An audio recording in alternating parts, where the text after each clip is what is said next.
Você já descobriu o que significa empoderamento financeiro feminino, mas ainda não faz ideia de como colocar isso em prática na sua vida?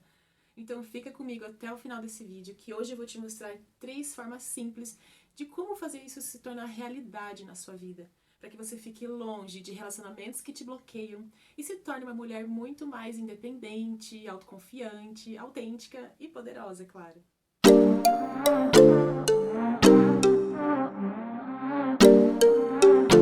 E para quem ainda não me conhece, meu nome é Gabi Sal e esse é o canal Bolsa Rosa, que eu criei especialmente para mulheres como você, que são guerreiras, que são batalhadoras, que lutam todos os dias para conquistar seus objetivos, para pagar suas contas, mas que ainda se sentem muito limitadas, que ainda sentem que podem fazer muito mais, mas por algum motivo ainda não conseguem, ainda se sentem bloqueadas. Talvez por algum relacionamento que tem te feito mal, alguma dependência financeira, emocional que faz com que você fique travada, ou até mesmo por crenças que você tem sobre você mesma, que faz com que você não acredite no seu potencial. Então é através do empoderamento financeiro que eu trago aqui soluções para que, através do dinheiro, enxergando o dinheiro como aliado, você possa usá-lo como uma ferramenta que vai te abrir muito mais portas, que vai fazer com que você enxergue uma nova realidade e assim você possa desenvolver todo o seu potencial como mulher, como mãe, como esposa, como profissional, da forma que você quiser, para que, através do empoderamento financeiro, você possa viver a sua melhor versão. Bom, então para quem ainda não sabe o que é o empoderamento financeiro feminino, parece um palavrão, né? Mas na verdade é a junção de 2 termos já muito conhecidos, que é a independência financeira e o empoderamento feminino. Então, para que isso fique um pouquinho mais claro, eu preciso explicar para vocês o que é essa independência financeira.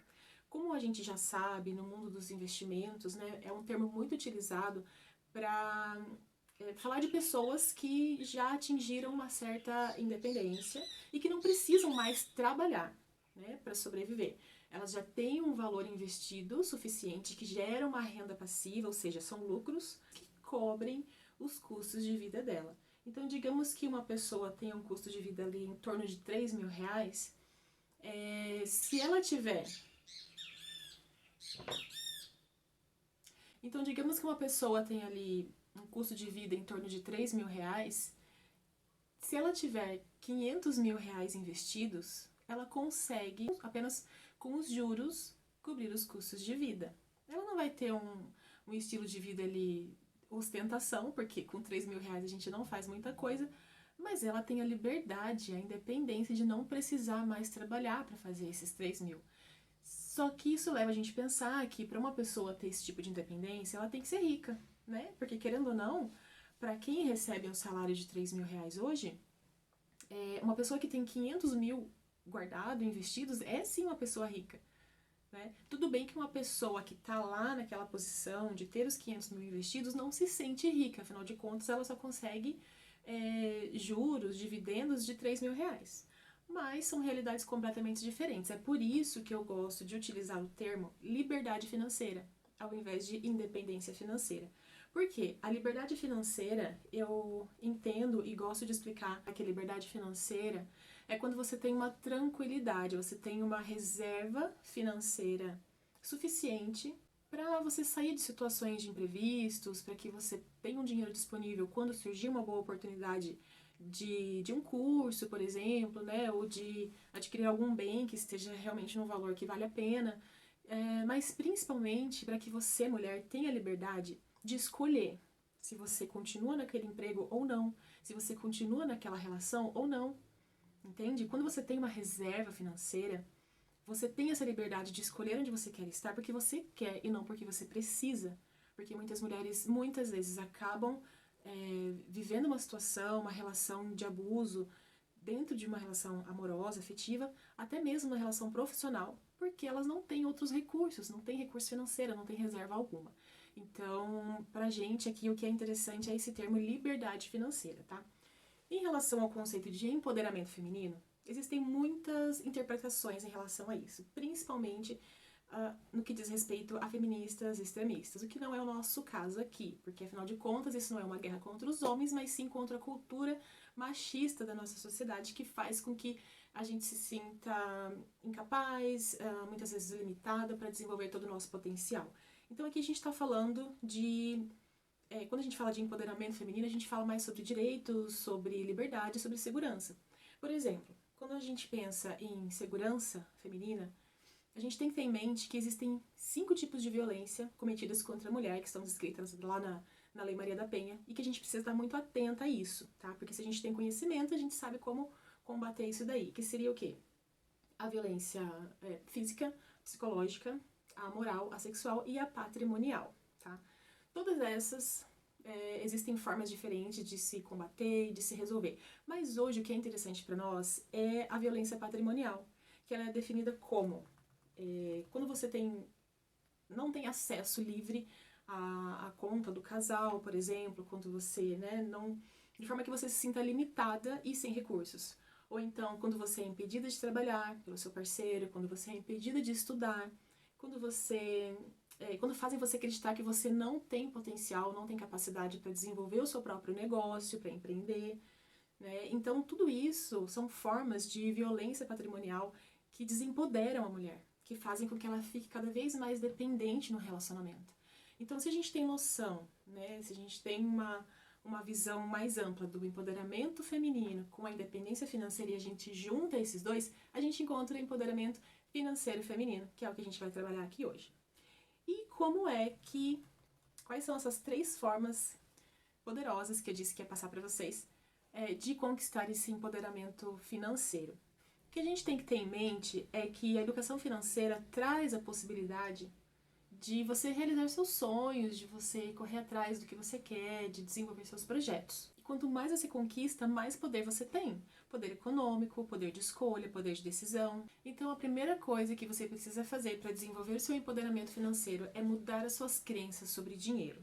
Começando pelo mito do príncipe encantado. Porque, na verdade, gente, quando a gente fala sobre dinheiro, a gente está falando sobre comportamento. Nós precisamos resolver primeiro questões internas sobre o que a gente acredita sobre o dinheiro para que elas possam ser refletidas nas nossas atitudes. Então, quais seriam algumas dessas crenças? Homens lidam melhor com dinheiro, meu marido entende do assunto e cuida muito bem do dinheiro da família. Eu não preciso me preocupar com o futuro porque eu tenho uma herança, eu tenho um marido rico, eu tenho filhos que vão cuidar de mim, me apoiar. Eu ganho dinheiro, mas na verdade quem cuida dos gastos e dos investimentos é meu marido, porque eu não sou muito boa com números. Meu marido tem que ganhar mais do que eu, sempre. Então essas são crenças que limitam o nosso desenvolvimento e faz com que você fique sempre travada quando você vai dar o próximo passo para se desenvolver. Acreditar no mito do príncipe encantado é acreditar que nós não podemos dar conta sozinhas do nosso sustento e do nosso futuro financeiro. É ficar sempre esperando por alguém que virá nos salvar. Só que ninguém vai vir te salvar. E se vier, pode ficar preparada, minha filha, porque ele vai te aprisionar. Você pode ter certeza disso, porque nada é de graça e ele vai cobrar. Então tem até uma frase que eu peguei de um amigo meu, eu nem sei se foi ele que escreveu, mas eu achei tão interessante que fazia muito sentido para esse vídeo aqui, que fala assim: saia dessa torre, pule essa janela, mate o dragão, acorde sem o beijo, tire o vestido cafona, devolva o sapo ao brejo e avise o lobo mau que é você quem manda nessa porra toda. Então, existem várias formas de mudar suas crenças sobre o dinheiro, de mudar o seu pensamento sobre o que você realmente é capaz de fazer ou não em relação ao dinheiro, mas mudando apenas essa crença do príncipe encantado, tendo ciência, estando consciente de que ninguém vai vir te salvar, sabe, de forma gratuita, então você fica mais livre e passa a se responsabilizar pelos seus resultados. Para de encontrar culpados, de ficar se sabotando e passa a encontrar formas de se sustentar sozinha. Lembre-se, você tem força, coragem, inteligência e capacidade para ganhar seu próprio dinheiro. E claro, saber o que fazer com ele, né? Como colocar ele para trabalhar, por exemplo. Basta só você estar sempre buscando conhecimento. A segunda coisa que você precisa fazer para desenvolver um empoderamento financeiro na sua vida é se tornar uma investidora. O que significa isso? É essencial você ter um pensamento e uma visão de longo prazo. Isso significa que você precisa começar a pensar no seu futuro. Parar de viver como se não houvesse amanhã. Parar de ficar confiando que as coisas vão cair do céu, que Deus vai resolver tudo. Você precisa desenvolver hábitos de planejamento financeiro, ter objetivos mais bem definidos e parar de deixar a realização dos seus sonhos e planos nas mãos dos outros. Você precisa aprender não só a ganhar o seu dinheiro, mas saber o que fazer com ele, aprender a investir, criar uma reserva de emergência para que você tenha um suporte numa situação de necessidade, para que você tenha mais liberdade de escolha, poder de decisão e estar preparada, claro, para uma situação de imprevisto sem precisar ficar dependendo de outras pessoas ou de um cartão de crédito ou até mesmo de um endividamento. E a terceira forma de você adquirir empoderamento financeiro para sua vida é acabar com o complexo de boazinha. Ah, eu não faço ideia do que é esse complexo. Basicamente significa você aprender a dizer não. Como você sabe? Qual é o pensamento de uma mulher que tem o complexo de boazinha? Ai, quando alguém me pede algo, eu não posso dizer não, porque, não me custa nada, né? É só fazer isso. Ou então, eu não quero ser vista como uma pessoa ambiciosa, competitiva, então eu vou ficar na minha aqui, no meu empreguinho, ganhando meu dinheirinho, morando na minha casinha, sabe? O que mais? Eu tenho vergonha de cobrar mais e me chamarem de mercenária. Eu tenho vergonha de pedir descontos, meu Deus. Eu não quero que as pessoas pensem que eu não posso pagar por aquilo. Gente, é o seu dinheiro. Peça sempre desconto. Para quem vende é sempre barato, para quem compra é sempre caro. Então a gente entra num acordo, né? Peça descontos, que dessa forma você está sempre valorizando o seu dinheiro, o seu trabalho, o seu tempo, lógico. O que mais que a pessoa que tem o complexo de boazinha fala? Eu tenho vergonha de ir atrás dos meus direitos, eu aceito tudo sem reclamar. Ou então até mesmo no ambiente de trabalho, a pessoa fala, a mulher pensa, pedir aumento é muito desconfortável, eu não me sinto bem, eu quero ser reconhecida pelo que eu faço sem precisar pedir por isso. Minha filha, uma coisa que você precisa aprender é que o poder, a gente não espera que alguém entregue pra gente, o poder a gente toma. E aí tem uma situação mais complexa ainda, mais complicada, que é a mulher que pensa assim, meu namorado tá sem trabalho, tá desempregado, coitado, né? Então eu pago tudo pra ele. Mesmo ele sendo rude comigo, quem sabe assim ele fica mais amoroso, né? Doce ilusão, porque isso piora cada vez mais. Então quando você acaba com o complexo de boazinha, você aprende a dizer não e aprende a identificar os obstáculos que estão te limitando. Isso pode ser um relacionamento abusivo, pode ser um chefe abusivo também, pode ser crenças limitantes que estão te atrapalhando, um esforço desorganizado. O que é isso? É você querer fazer tudo ao mesmo tempo pelos outros, falar sim pra todo mundo, né? E você vai ficando de lado, você não se prioriza. Dizer não te torna uma pessoa má, mas sim uma pessoa sensata, que sabe o que é importante pra você, que tem prioridade e que valoriza o seu tempo e o seu dinheiro. Então é isso, meninas. Essas são 3 formas de se desenvolver empoderamento financeiro na sua vida. Eu espero que tenha ficado claro ali pra vocês que quando você equilibra a sua relação com o dinheiro, você consegue equilibrar todos os seus relacionamentos como um todo. Então é isso, eu espero que vocês tenham gostado. Um beijo pra vocês e até o próximo vídeo.